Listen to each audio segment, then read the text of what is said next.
What's up, race fans? I will be analyzing the 2017 Kobalt 400 from Las Vegas Motor Speedway for the Monster Energy NASCAR Cup Series. And boy, do we have a lot to talk about. Oh boy, oh boy. This was uh, this was a really good race. Well, the race was okay. We had a lot of long green flag runs, and we'll get into that.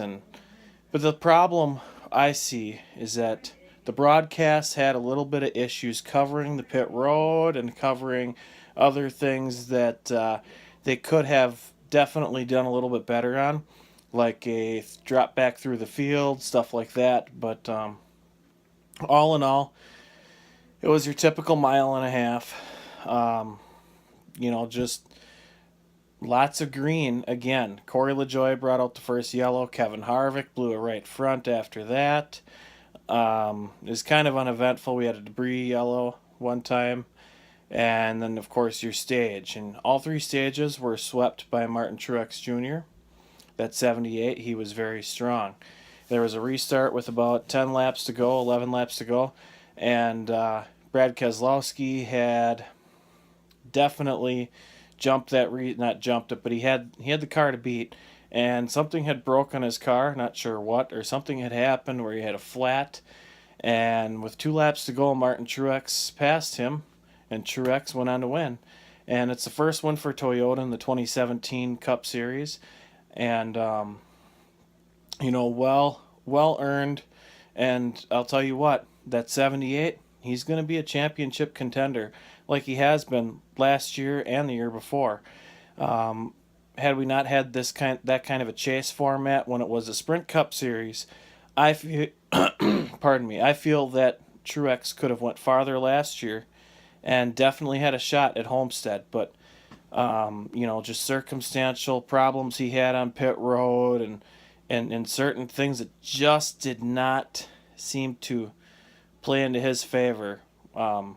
So, but that's beside the point. Now, this year, he's got Eric Jones as a teammate, and he's just really that furniture row. They're getting stronger, and I feel like they're just going to get stronger and stronger as the time goes by. So, um, otherwise, we had, it was basically dominated by Truex, and that to me I feel like is good because he's a good guy, he's a good racer, and after all he and his girlfriend Sherry have been through, they need a little bit of motivation and boost. And how about Cole Pern making those calls? I tell you, he's a smart man on that pit box. So I'm serious. Look out for that 78. I'm not trying to be biased here as a fan, but I'm analyzing it, and the 78 car is on fire. So, and I tell you what, that 18 car was on fire too.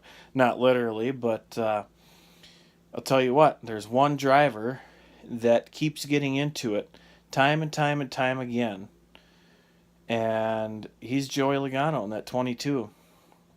So on the last lap, Kyle Busch was fifth, Joey Logano was sixth, and Brad Keselowski was passed for third and fourth. And Kyle Busch was catching the 2 car because he had that problem, and he was on the high side.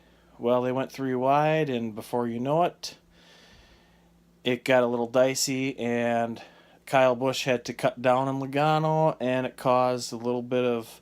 I feel like Logano thought, hey, you didn't like that, so basically Logano went in the corner, dive bombed in there, couldn't control his car, slid up the hill, and got in the back of Kyle Busch in the left rear, spun him around, and Kyle Busch ends up finishing 22nd unofficially.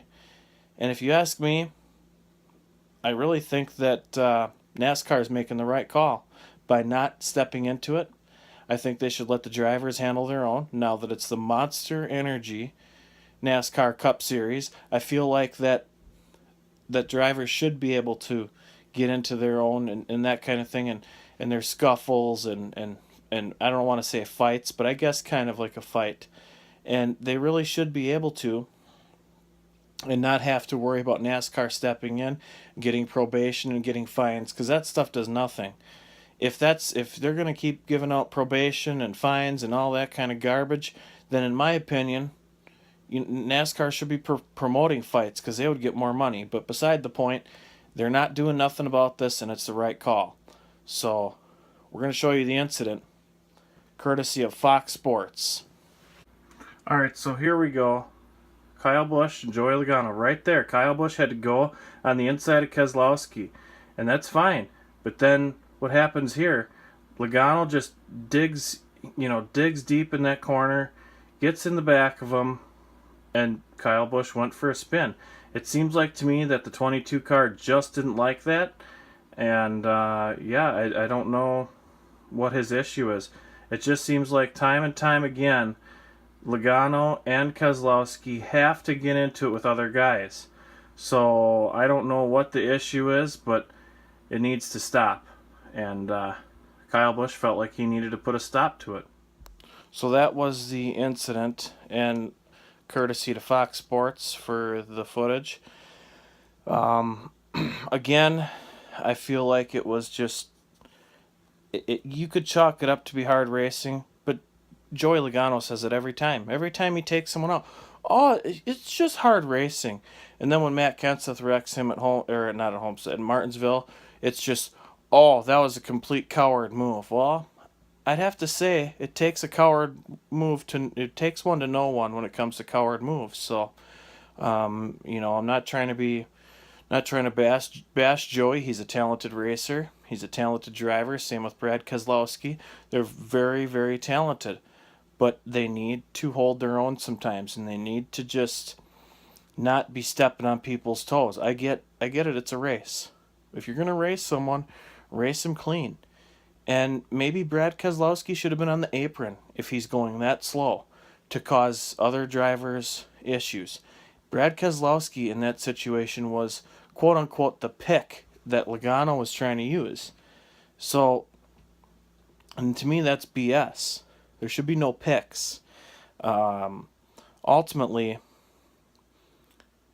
what really should have happened there is Keselowski should have been on the apron, and then we could have had a nice close battle for 5th place. But instead, Keselowski had to be up by the wall and in Kyle Busch's lane, and Kyle Busch had a run, and he's like, nope, I'm diving to the inside. You're not using him as a pick.